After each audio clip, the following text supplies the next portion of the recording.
Habang ako ay naglilinis ng motor at nilalagyan ko ng pampakintab ang aking motor, may napansin akong kakaiba.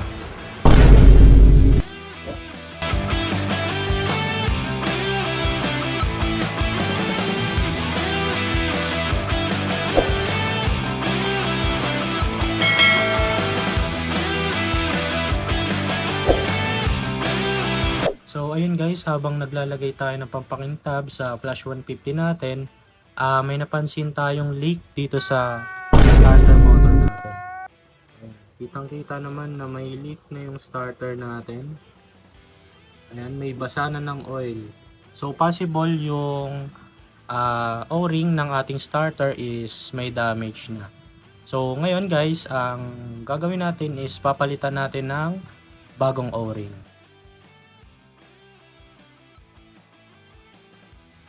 So, nandito tayo sa right crankcase ng ating motor. So, ito yung starter natin. So, tatanggalin lang nating bolt is dalawa lang. So, ito, tsaka ito. So, ito, nandito yung body ground ng ating starter. At ito naman yung positive ng ating starter. Okay, so sa starter, ang bolt niya is 10mm ang size. So, gagamit tayo ng box wrench. Okay, so, kaya ito ang ginamit natin dahil para hindi bumilog yung bolt ng ating starter kasi mahirap tong pilitin. Ayan. So, pilitin na natin pa counterclockwise. Ayan. Sobrang tigas.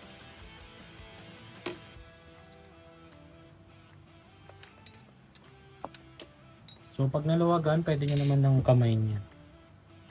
Ayan, di ba? Sa mga mahilig kumamay. Parang may naamoy ako hindi maganda. Tatanggalin na rin pala natin dito yung fairings ng ating motor sa right side para mailabas natin yung wire ng starter relay papunta sa starter motor.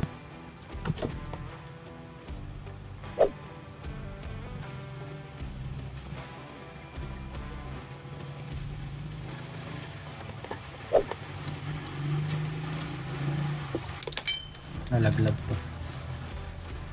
So, ito yung sinasabi kong body ground or ground ng ating starter relay.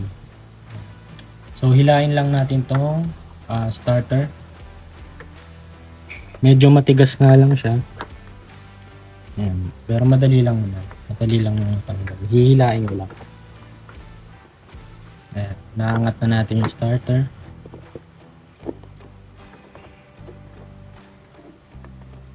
Ayan, kitang-kita nga na may leak na nga yung ating O-ring.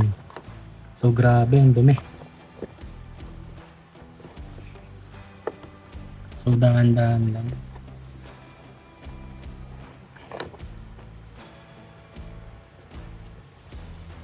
So, hindi natin to matanggal dahil naiipit yung wire ng ating starter motor. So, bubuksan natin tong bubuksan natin itong right na fairings ng ating motor. So, gagamit tayo ng 5mm para sa Allen bolt.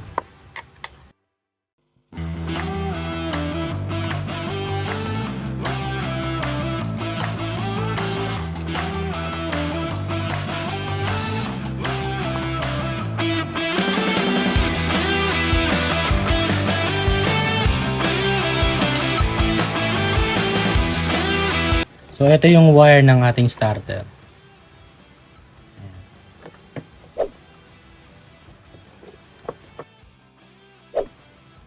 So, dito, tanggalin muna natin tong starter relay niya. Ayan, para malabas natin yung starter motor. Ayan. Para yung wire malabas natin. Ayan, kitang-kita na etong starter natin ay naglilik na. Ayan, worn out na yung seal niya. So, papalitan natin to.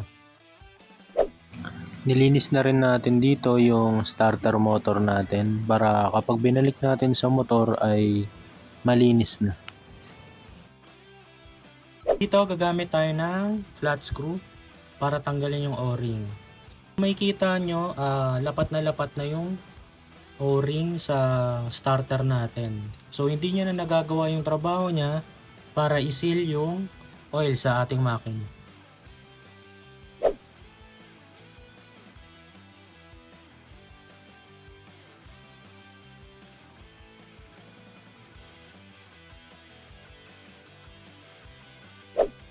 Ayan, sira na nga ang ating O-ring. So ang O-ring na ipapalit natin is pang TMX Supremo or CRF 150L.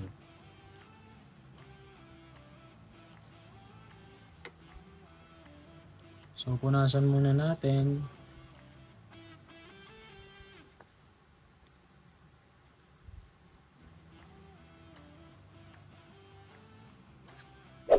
So ito yung O-ring natin galing sa starter motor natin.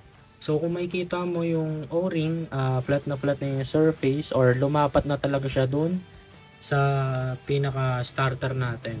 So hindi niya na nasisil yung oil kaya siya nagkakatagas.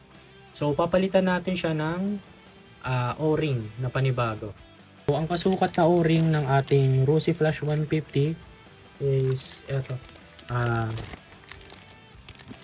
TMX Supremo 150 or pwede rin yung CRF 150L.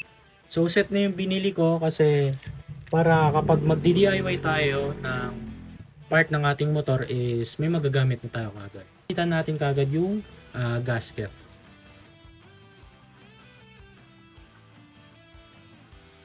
So ito yung O-ring na ilalagay natin sa ating motor.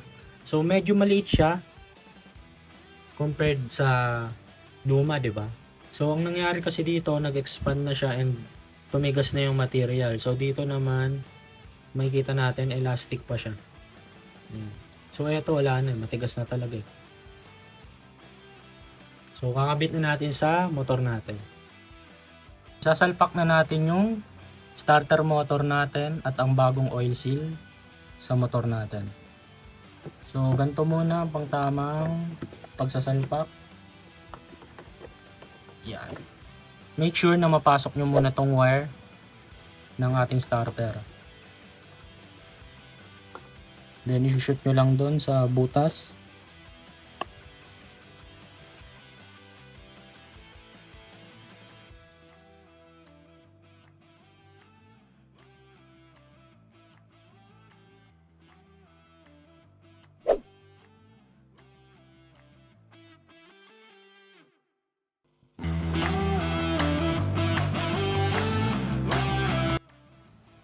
So dito, mahirap siyang ipasok kasi nga bago na yung O-ring natin. Pag ilalagay na natin yung starter, tulak nyo lang siya, nilalapat na yan. So balik na natin yung mga bolt, pati yung body ground ng ating motor. So ayusin mo muna natin yung wire.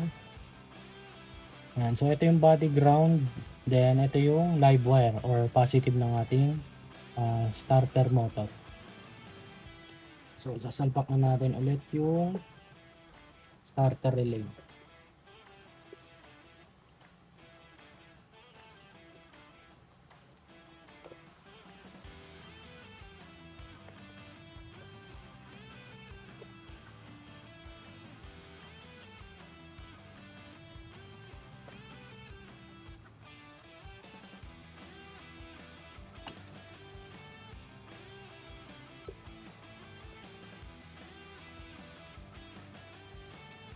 So balik na natin yung nut 10mm.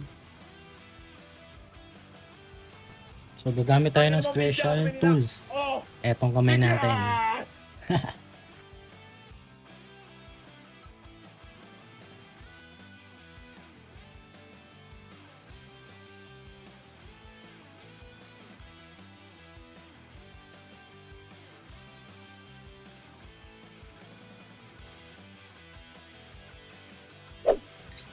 Balik na rin natin tong side cover ng ating motor.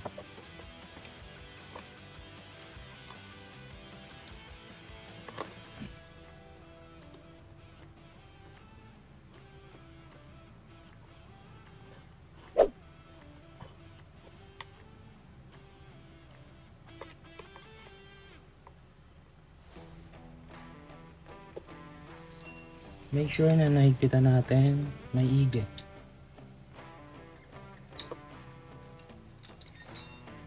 Ayan, okay na.